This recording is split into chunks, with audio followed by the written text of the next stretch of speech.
Hi friends, எல்லோரும் எப்படி இருக்கீங்க? நம்ம இன்றைக்கி என்ன ரெசிபி பார்க்க போகிறோம்னா, ஒரு மட்டன் சுக்கா தாங்க நம்ம இன்றைக்கி செய்ய போகிறோம். எங்களுடைய ஸ்டைலில் நாங்கள் மட்டன் சுக்கா எப்படி செய்கிறோன்னு பார்க்கலாம். இதை தோசை, பரோட்டா, இட்லி, கீ ரைஸ் எல்லாத்தரும் வச்சு சாப்பிட ரொம்ப சூப்பராக இருக்கும். வாங்க பார்க்கலாம். 1/2 கிலோ மட்டன் வாஷ் பண்ணி எடுத்துருக்கேன்.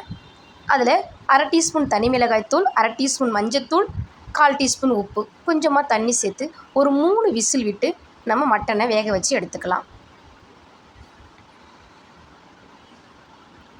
இப்போ ஒரு கடாயில் நான் ஹீட் பண்ணி 2 டீஸ்பூன் மல்லி, 1 டீஸ்பூன் ஜீரகம், 1 டீஸ்பூன் சோம்பு, 1 டீஸ்பூன் மிளகு, ஒரு பட்டை, 3 ஏலக்காய், 3 கிராம்பு, ஒரு 5-6 வரமிளகா நான் சேர்த்துக்கிறேன். இதை நல்லா வறுபடணுங்க.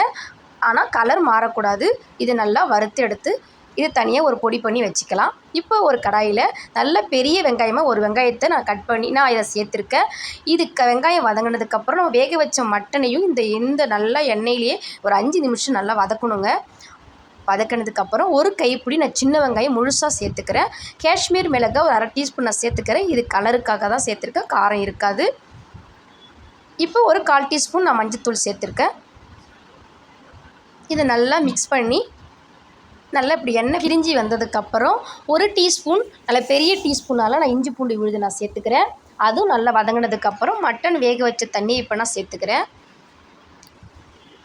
இந்த தண்ணி நல்லா வற்றி வரணுங்க. இது மாதிரி நல்லா வற்றி வந்ததுக்கப்புறம் உப்பு சேர்த்துக்குங்க.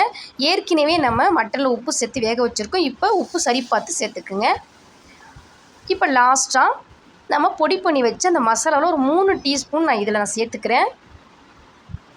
ஒரு 2 நிமிஷம் நல்லா இதை நல்லா கிளறி வதக்கிக்கலாம். அவ்வளோதாங்க. மீடியமான லெமனில் ஒரு 1/2 லெமன் இப்போ சேர்த்துக்கிறேன்.